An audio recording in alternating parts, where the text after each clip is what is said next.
I am Moctezuma II, the ruler of the mighty Aztec Empire, a land of warriors, gods, and great cities. Born around 1466, I was destined to lead the most powerful civilization in Mesoamerica. As the Huitlahtauani Great Speaker, I commanded vast armies, ruled over millions, and expanded our empire to its greatest extent. But my reign would be forever, marked by the arrival of a new force one that would change the fate of my people forever. I ascended the throne in 1502, inheriting a prosperous empire. From the majestic city of Tenochtitlan, I governed with absolute power, enforcing tribute from surrounding territories and strengthening our religious traditions. Our gods demanded blood, and I ensured the sun would rise by offering sacrifices to Huitzilopochtli, the god of war. I lived as a divine ruler, feared and revered, believing that our empire was invincible. But then, in 1519, the world I knew began to crumble. Strange, bearded men arrived on our shores, led by a man named Hernancourts.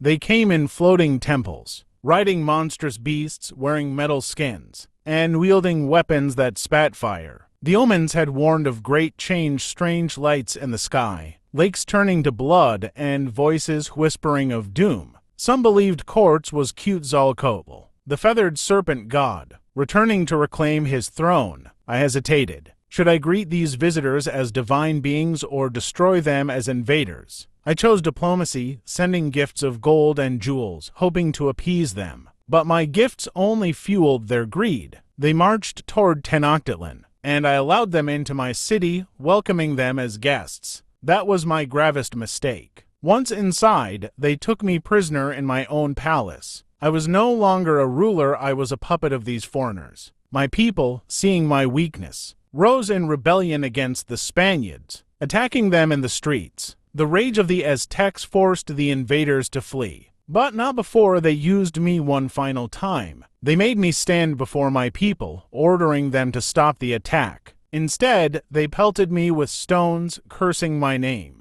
Wounded and humiliated, the first died in 1520, my empire on the brink of collapse. Some say I was assassinated by the Spaniards to prevent my rescue. Others say my own people struck the fatal blow. Either way, I fell as the last great emperor of the Aztecs. Within a year, Tenochtitlan, once the most magnificent city in the world, would be reduced to ruins. But my legacy did not die with me. My name lives on as a symbol of the fall of a civilization, a warning of what happens when the old world meets the new. I'm Moctezuma II, the emperor who witnessed the end of an empire, the leader who faced gods and men, and the ruler whose story still echoes through history.